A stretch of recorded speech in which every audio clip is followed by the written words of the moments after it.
Hello and welcome in to my first playthrough of the Farthest Frontier, where I would have played the tutorial, and I wish there was a tutorial, but there isn't one, so we are all figuring this out together. The game has a beautiful intro. You saw a bit of the kind of dramatic scenery it shows you there, but there's a whole story and how you end up here. But basically, you're a bunch of people that have escaped from a town where you're taken advantage of, and you're worked, and you're poor, and the rich just get richer, and you end up in the wilderness, and you've scouted around, and you must choose your town hall. And that little screenshot is all the information the game ever gives you. That's it. Hi, how you doing? And then you have to pick where you put your town hall. And this is like the most important thing, because this determines how your entire village is going to turn out. You can't move it. This is it. And it gave you no info. It's like, hey, go for it. Now, I've played a lot of city builders, so I should have known better, but I just kind of plonk it down. I tell myself it's a good spot. It even warns you. It's like, are you absolutely sure about this?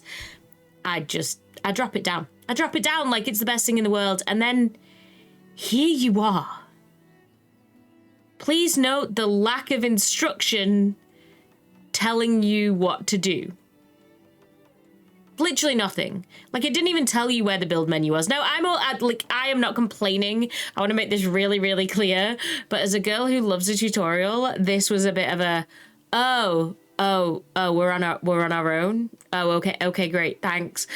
So thankfully, I've played a lot of games like this. If this was your first survival settlement builder, city builder type game, I don't know how you do. So if you're starting out in this genre of game, maybe this isn't the game for you. I don't know. Like, it's a learning curve. Even now, right? My little town hall that they told me to build, I've run out of supplies for, but it didn't tell me how to go get supplies. I accessed the menus myself. I worked my way through it. And like, I can't stress enough that I'm not complaining. I'm so used to and spoiled by tutorials that it did kind of shock me a little bit that this game had nothing in the time of tips. And it's not that it has absolutely nothing, because things pop up in the top like that. It says there's a housing shortage and firewood is low. Doesn't actually directly tell you how to fix those two things. Just, hey, there's not enough houses and we're running low on firewood.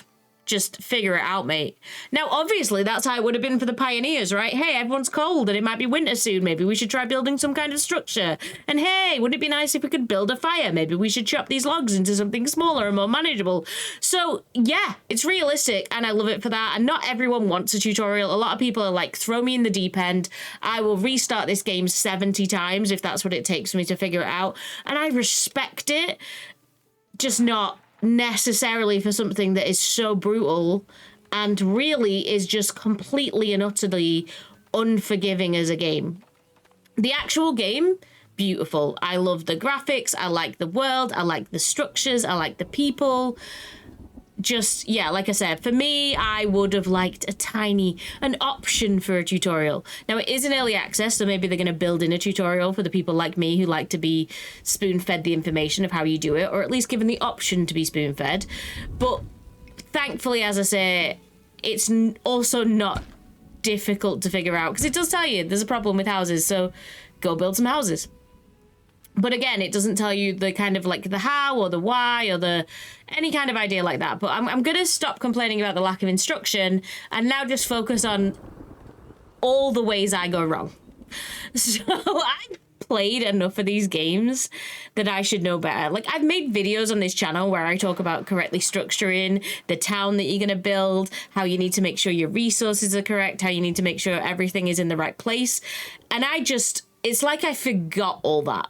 Like, it's like the minute I started this game, because I was expecting more instruction because I've been spoiled, I just forgot the basics of a game. Like, I do build a little kind of grid system sort of, but those houses are just sort of thrown down anywhere. And at this point, I think, have I built one place for us to be getting food for our village? Now, anyone who's played these kind of games knows that the first thing that always happens is everyone runs out of food. And yet, again, I forget the most basic structure. I didn't put a well down. They didn't have access to water. Literally, the food was like the lowest priority on my list. And you can see that, like, here I am getting the firewood in the middle of a heat wave. And that's kind of the first little hint that just popped up there as well, that it tells you, hey, more people want to move here, so you're going to need at least 6 houses. Like that, I don't know if that is the version of a tutorial, but either way, that's just kind of the structure of how the game goes. It gives you kind of pop-ups and it gives you problems. This is the first time it's told me how to harvest resources because I've run out of some of them. Didn't tell me at the start of the game when I run out, just pops up here. Just to be clear, I'm about 25 minutes into gameplay at this point. I've sped it up for you guys. That's the first time it told me. It's now also randomly told me that one of my villagers is dehydrated. Didn't actually tell me I needed a well at any point. Just, hey, by the way, your villagers are dying because they don't have any water. Now, again, I get there will be people screaming, well, it's common sense. Have you never played a game like this before? Everyone knows that you need food and you need water and you need wood and you need stone and you need firewood and you need all of these basic things that are in every single game. And I get you and I'm listening to you and I hear you and I promised I'd stop complaining. But I just feel like this game sort of a little tiny bit set me up to fail, but that's okay because I kind of liked failing because you do get to experience the game again. So one of the main problems I had is I constantly ran out of all supplies. I didn't have them constantly kind of looking for wood and for stone. There was a large portion of the game where I just had the idle villagers stood around doing nothing. Tip number 1. Always make sure the people are always busy. Tip number 2 is going to become more apparent as we go on, but tip number 2 is 100% where are you getting your food from? And also, sort of linked into that is build a better, clearer structure. Like, make sure that your building makes sense. This is me trying to build a farm, and you can tell, I put basically no thought into where this field was going to go. It takes me a little while to figure out how to even place the field, but that's just me being dumb. But again, it doesn't give you any instructions. Figure it all out yourself. But it's trying to tell me, like, how fertile the soil is, whether it's a good place to do it, and I just don't pay it any attention. So if you're going to take on this game, please, please, please, like, consider what you're watching right now as a don't do this. I also built a giant field by the standards of the fields around here, and it takes them forever to be able to use it. So the field essentially becomes useless to me because for, I think, 2 years in this game, nobody's using this field. So I'm not growing any crops. But also, again, just to point it out, I think at this point I have 1 hunter and 1 gatherer in my entire village. I think there's 15, 16 people living here. And that's what I've given them. Also, it told me I needed 6 houses, so I just randomly pop. Did you see the randomness of how I popped those houses down? Like, I am ashamed to say that I consider this a genre of game that I play fairly regularly. Because that was a little bit embarrassing. Let's just all agree on that. I did not structure this well. However, positive points for the game, and I will play this game again. I have played this game since I did this intro, but I think sometimes people release the intro going, hey everybody, this is how you play this game well, or these are the top tricks. And I think sometimes we need to release the intro to go, hey, I screwed up, so watch me screw up so you don't have to. Like, maybe there are people out there that always start these kind of games and their first 17 run-throughs are the game failing because all of their people die and they run out of all the supplies and they can't figure it out. And maybe this is my moment to tell you that you are not alone. You are not alone in the world of failures. Like, for example, the farm that I've built has a giant rock in it that takes my villagers like 2 years to get rid of so they don't use the farm, which is just great for food resources. And again, I cannot stress enough, where are all my gatherers? As you can see, I'm putting the foragers down here, but I already fear it's kind of too late in this game. There feels in this game that you have a very, very short early window to set your settlement up correctly, and it all starts to go wrong. I feel like the game is very clearly realistic, I guess, in that sense. Like, if you run out of wood in the wilderness and you're trying to build a new settlement, you're not going to go far. And I, at this point, am completely out of wood.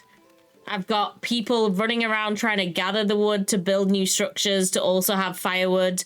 I have people trying to clear a field so that it's suitable for planting, but it's taking them forever because I picked the wrong field. And again, how realistic is that? Like, pick your places really carefully.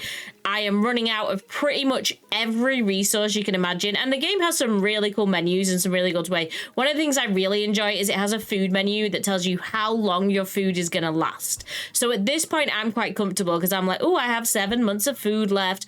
I'm going to be absolutely fine. They offer to send some migrants. My head just thinks more people. Absolutely fantastic. Imagine all the work I'll be able to get done. Also, imagine the food they're going to eat.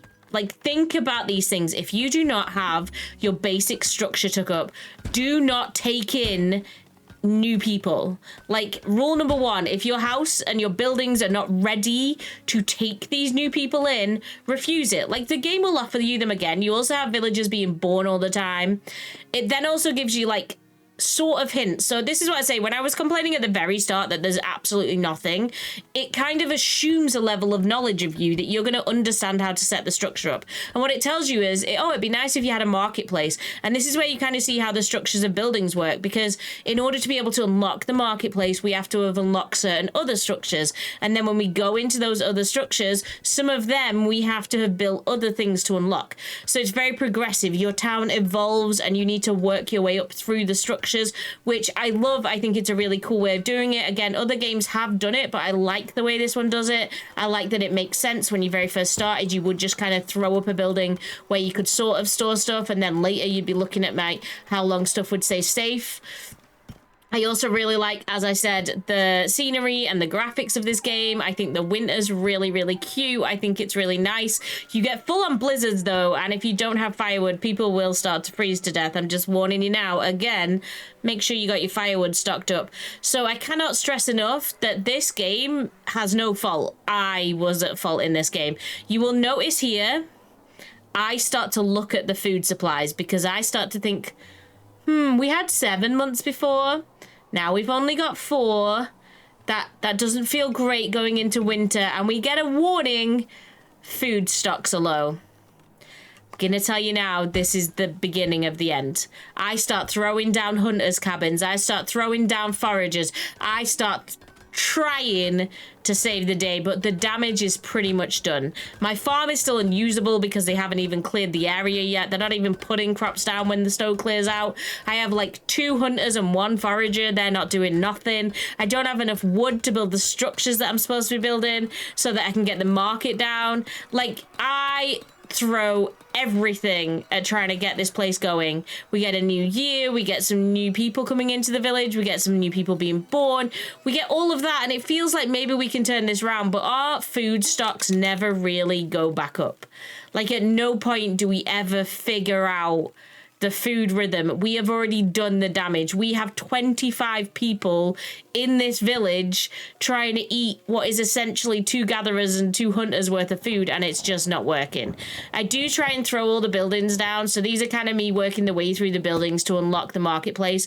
And as I said, it does tell you what buildings you need, but as you can see, constantly food stocks are low, food stocks are low. So as much as I'm sort of making progress in the areas of progressing my town and my village and putting some more houses in, because I'm like optimistic this town can take more people, rookie mistake right here. Stop building houses. If you are already at capacity and you don't have enough food, why am I building more houses? Somebody should really, really stop me, but I'm trying. I'm trying to save it by putting more people in it, which just doesn't make any sense at all. But I try. Again, you got to work your way through the buildings. So you had to have a storehouse, which is the next step up from like the stockyard. And they're all very cute, but they all require wood and they all require buildings and they all require resources that I just don't have at this point because my basic structure was messed up. As I said, I'm planning on doing another gameplay through. I will record it, but I kind of wanted to show you the game, how much fun it is, but also how easy it is to fail. Like, I don't think I did any massive giant mistakes, but this was already failed. Like, I'm not pulling this back. I don't think this is savable, just so you all know. The minute those food warnings start going off and you've got that flashing symbol in the top left-hand corner, you ain't turning the game around. If you see that, just quit out your save, go back, start all over again because you've done something wrong. And I know that sounds dramatic, but I'm being serious with you here. If that's what you're getting in the first kind of playthrough, stop and rethink it because your food structure, your wood structure, your stone structure, it needs to be right because as I've said, and I genuinely do mean it, there's not really a lot you can do once people don't have enough food to do their jobs. We are here just working our way through. As you saw, we did unlock the market, so we put the market down. Now, the market enables you to collect gold, which is really important. But again, rookie mistake, because I haven't got the structure very well set up, the market is nowhere near the houses, and the market needs to be near the houses in order to collect the gold. So again, it's all about that forethought, and you're only going to figure that out for playing it through a couple of times. So when people do these top tips, I wish I knew videos, they're right, because somebody has to go in there and figure it out first, which is what a tutorial would have told us if we'd have had a tutorial. But I definitely think this is one of those games that maybe just be prepared for the first 5 or 6 run-throughs to be useless, because every time you get through, you're going to have to figure out the next bit and the next bit to make sure your structure's set up right. Now, one thing I love about this game, and I don't really get to use it very much, is this farming system. So basically, it rotates every year, and you have like 3 years worth of crop rotations. Every crop takes a different amount of time to grow. Each one has a different soil fertility. Each one handles the weather differently. Like, they all have this really cool structure, and I really, really think it's a very clever way to do the farming. I think it really does make sense. But as you can see, I'm on 0 months food in storage. Like, it's too late to be planting crops that take 6 months. Like, I have no food. I have no food. The food stocks are so low. We go into winter again with these food stocks so low. I think I have thrown every hunter I can think of down. The foragers aren't really doing anything in winter. There's no crops. There's no greens. There's nothing on the ground. These poor people are trying their best to just get by. And like I said, here's me trying to save the day with a crop field. It's not going to save anything. I know at this point, having played games like this before, that there's probably very little I can do to recover from it. Every single household there has got a warning on it saying they've got no food. Look how cute they all are, though. Like, I love the game and the detail it goes into. You've got the washing line out the back. You got the people wandering around, but the people aren't very happy. They're all a little bit concerned about the food. And as we roll into the new year, and we finally make it into year number 3, still with absolutely no food, I try and throw some crop rotation at it again. It's not going to make any difference, Suze. Why do you keep thinking it is? But we also do get kind of our first lot of taxes coming through here. So we get some gold, which is really cool, because that does help you build structures later. But like I say, in this particular game through, we're not going to get that far. So if you do want to see more about that, maybe come back and check out the next one. Warns me once again that my food stocks are low, and I, once again, am not really understanding the farming structure at this point. I'm trying to save the day, but we get our first villager dying of starvation. We lose a villager's starvation, and as I said, this is the beginning of the end. It does not take long at all. We are currently sitting at 24 people, and within a year, at the end of the next winter, 6 more villagers have died at this point, and we are down to 9 people. We cannot sustain the town anymore, and I kind of have to give this save up as a bad job and move on to the next one.